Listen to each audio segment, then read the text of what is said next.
గాంధీభవన్లో TPCC అధ్యక్షులు రేవంత్ రెడ్డి మాట్లాడుతున్నారు. ఇప్పుడు లైవ్ ద్వారా చూద్దాం.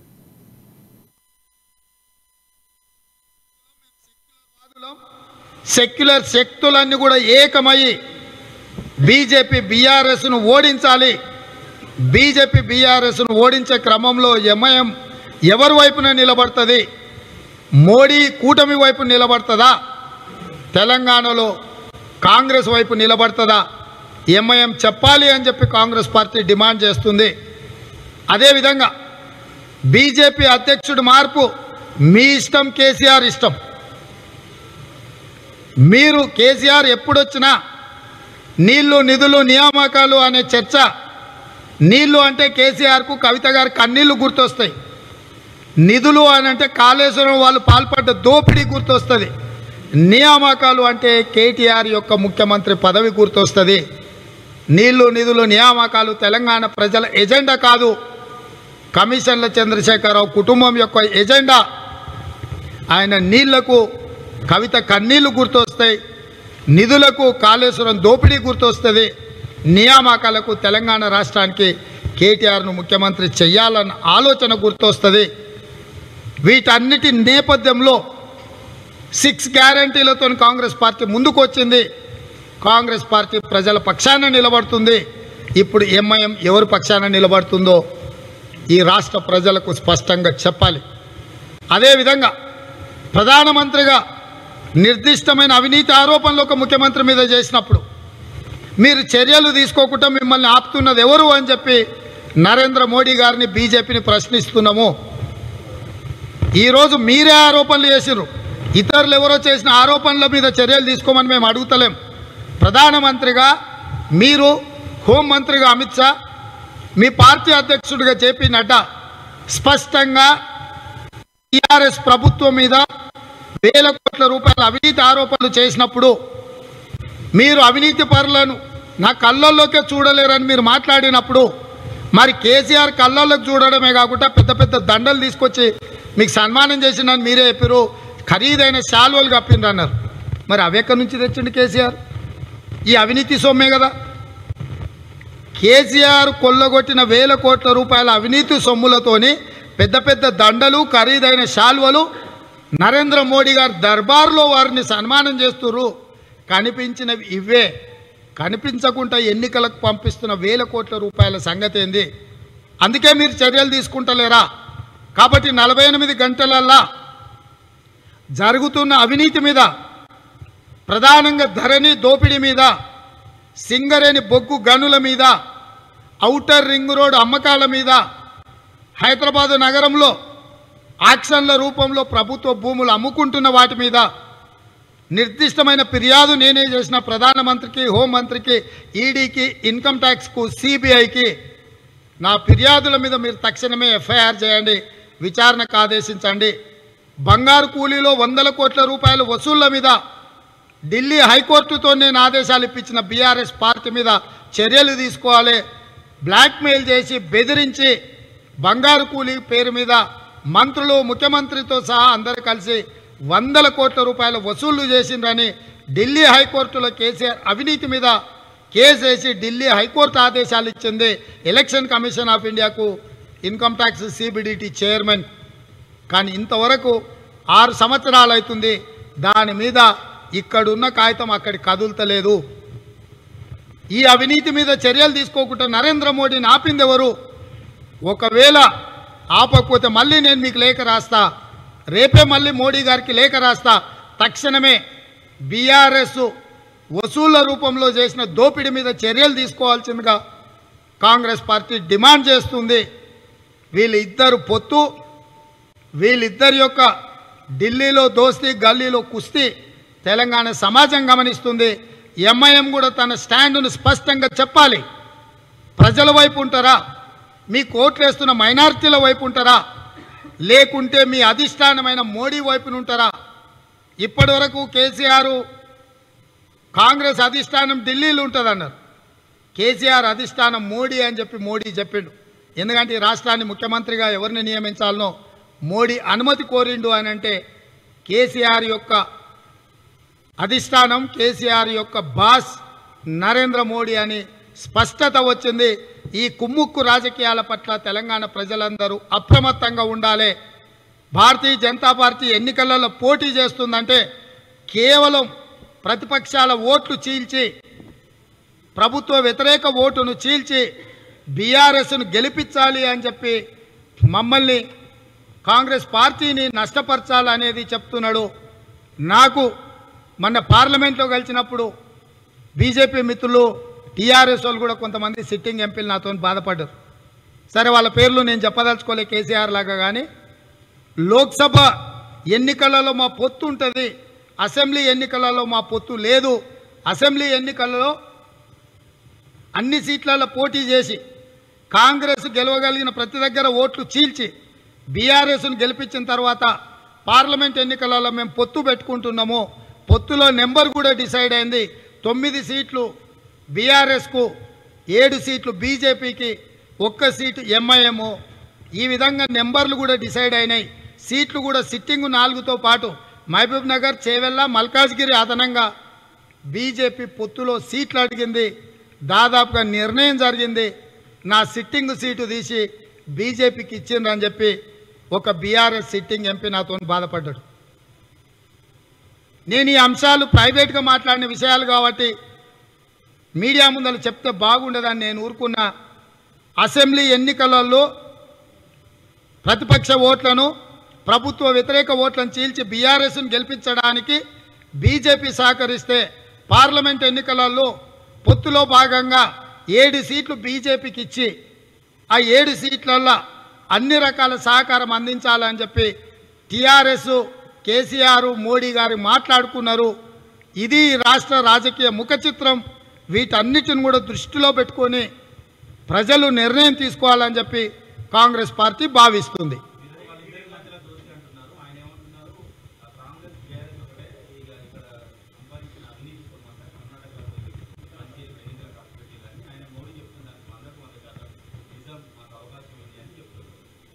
ఇప్పుడు రాష్ట్రం చేతిలో ఉంటాయా, సిబిఐ, ఈడీ, ఇన్కమ్ ట్యాక్స్ కేంద్రం చేతిలో ఉంటాయా?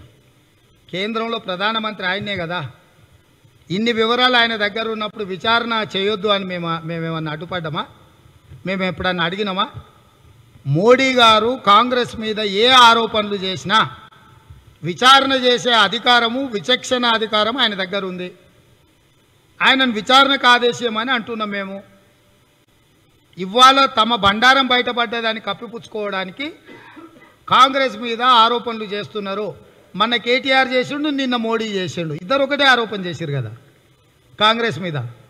ఇద్దరు ఒకే రకంగా మాట్లాడుతుండ్రు కదా కాంగ్రెస్ మీద. ఇద్దరు ఉమ్మడి శత్రువు కాంగ్రెసే కదా. సో వాళ్ళిద్దరూ ఉమ్మడి శత్రువుగా కాంగ్రెస్ను భావిస్తున్నారు కాబట్టి కాంగ్రెస్ మీద దాడి చేయాలని చూస్తున్నారు.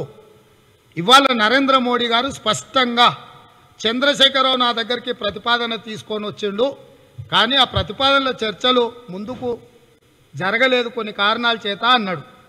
నేను ఈ రాష్ట్ర ముఖ్యమంత్రి గారిని డిమాండ్ చేస్తున్నా, ఇది నిజమా కాదా? మీరు మోడీ గారితో ప్రతిపాదన చేసినరా లేదా? మీరు ఎన్డీఏలో చేరాలనుకున్నారా లేదా? మీ కూతురు కవితను లిక్కర్ స్కామ్లో నుంచి బయటపడేయమని అడిగినరా లేదా? నీ కొడుకును ముఖ్యమంత్రిని చేయాలనుకొని ఆయన దగ్గరకు పోయి అనుమతి అడిగిన మాట వాస్తవమా కాదా?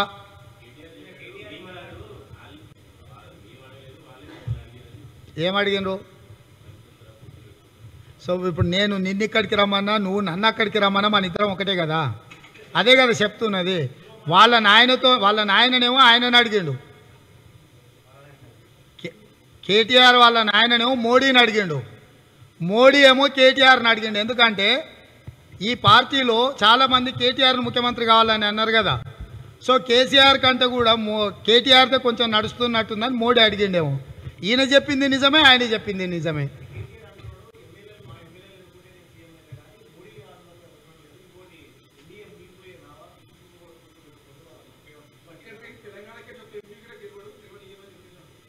ఇప్పుడు ఇప్పటి వరకు జరిగిన నిర్ణయాలలో అన్నిట్లల్లో ఎన్డీఏకే సపోర్ట్ చేసిరు కదా.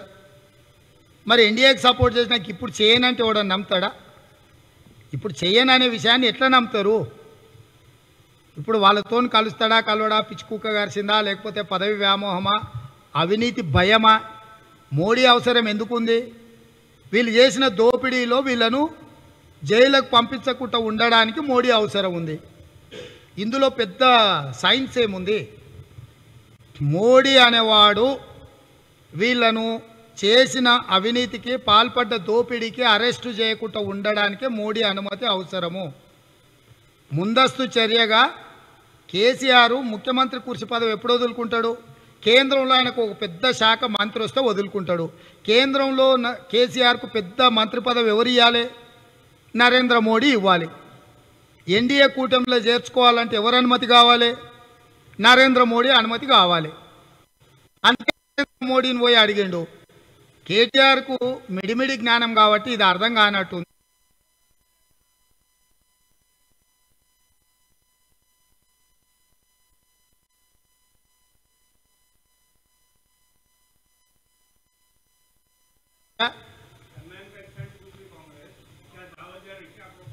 हम लोग दावत देने का जरूरी नहीं है, पूरा तेलंगाना जनता ने।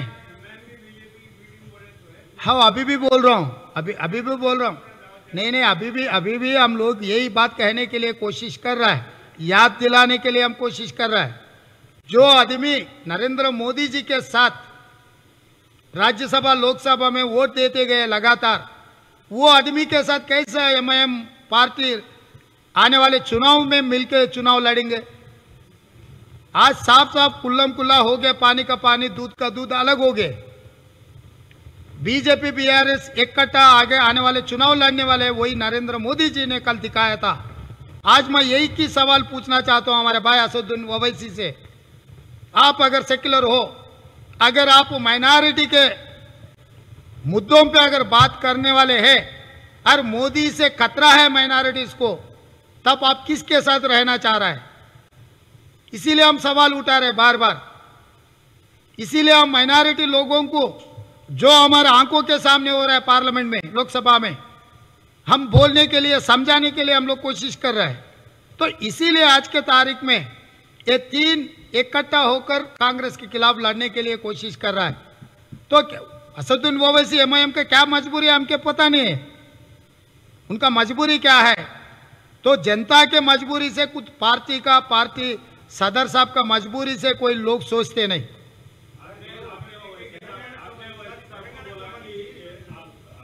हमारे साहब बोलने के बाद मैं बाद में जवाब दूंगा। हमारे पीसीसी के अध्यक्ष रेवंत जी,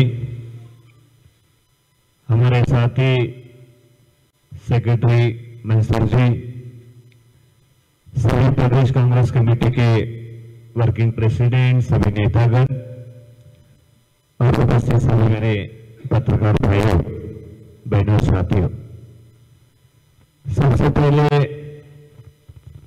पीसीसी प्रेसिडेंट रेवंत रेड्डी जी ने जो आप सभी को यहाँ पे आमंत्रित किया है, एक बात स्पष्ट हो चुकी है कि पूरी तेलंगाना की जनता ये समझ चुकी है, जो राहुल जी गांधी ने जो सभा में कहा था उसके ऊपर मैं आपका सभी का ध्यान आकर्षित करना चाहता हूं।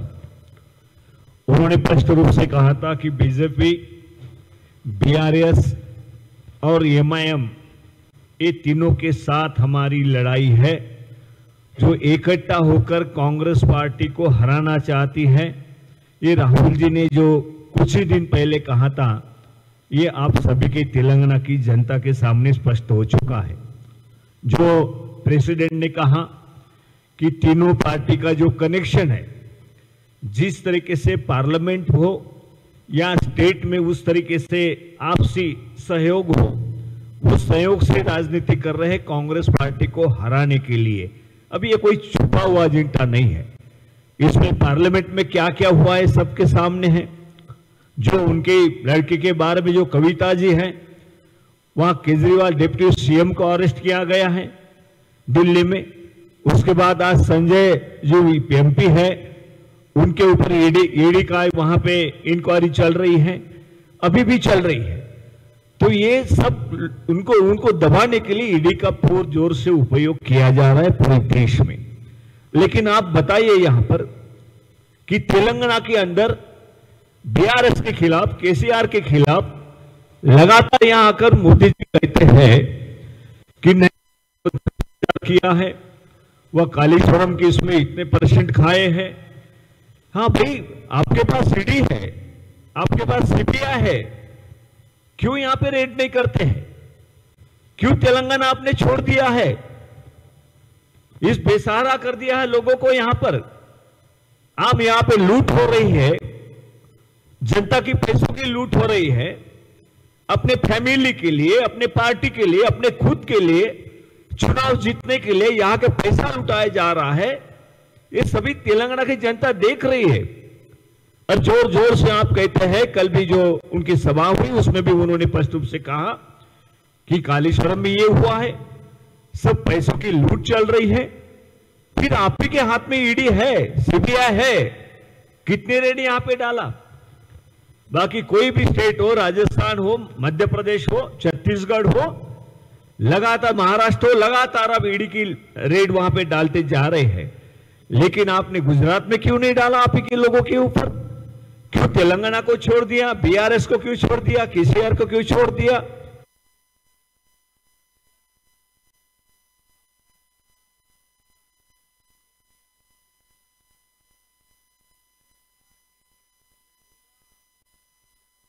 और यहां जो भी केसीआर को चाहिए, जिस तरीके से उनके पार्टी के अंदर भी आज आप सभी देख रहे होंगे कि केसीआर ही बीजेपी चला रहा है। किसको अध्यक्ष बिठाना, किसको अध्यक्ष पद से निकालना। अब गांव गांव में देखिए क्या जनता चर्चा कर रही है। ये अभी छुपा हुआ नहीं है, ये तीनों पार्टी एक साथ है। जहां पर भी बीजेपी चाहती है कि एमआईएम को कहीं पे लगाना है, कांग्रेस के वोट कटवाना है, वहां पे उनको कटवाने के लिए लगा देती है। अब राजस्थान में एमआईएम जा रही है, यहां 6-7 सीट के ऊपर तो कभी जीते नहीं। अपने स्टेट पर तो कभी उन्होंने या कुछ एमपी ज्यादा बड़े हो या एमएलए ज्यादा बड़े हुए, ये तो कोई प्रयास हुआ नहीं। लेकिन राजस्थान में जा रहे हैं, मध्य प्रदेश में जा रहे हैं, छत्तीसगढ़ में जा रहे हैं। ये एकजुट होकर इस तरीके से कांग्रेस को हराने की उनके प्लानिंग बीजेपी बना रही है। इसका सबके सामने, साथ में सबके पास ये बातें है। 2024 में ये किसको मदद करने वाले? बीएफ केसीआर। सीधा सीधा है कि बीजेपी को मदद करने के लिए इस तरीके से प्रयास है। इसीलिए आज पीसीसी प्रेसिडेंट ने सभी का ये कहना है कि स्पष्ट हो चुका है। कोई भी गांव में जाके किसी को भी पूछो आज क्या बीआरएस और बीजेपी एक साथ है, तो बोलेंगे हाँ 100% है, कोई उनमें संदेह नहीं रहा है। तो ये तीनों पार्टी मिलाकर कांग्रेस में हरवाना चाहती है। लेकिन जब से हमारे डिक्लेरेशन सामने आए हैं, जो राहुल जी ने किए, सोनिया जी ने जो डिक्लेरेशन दिए, तो वो पूरी तरह अभी उनको समझ में नहीं आ रहा कि हम क्या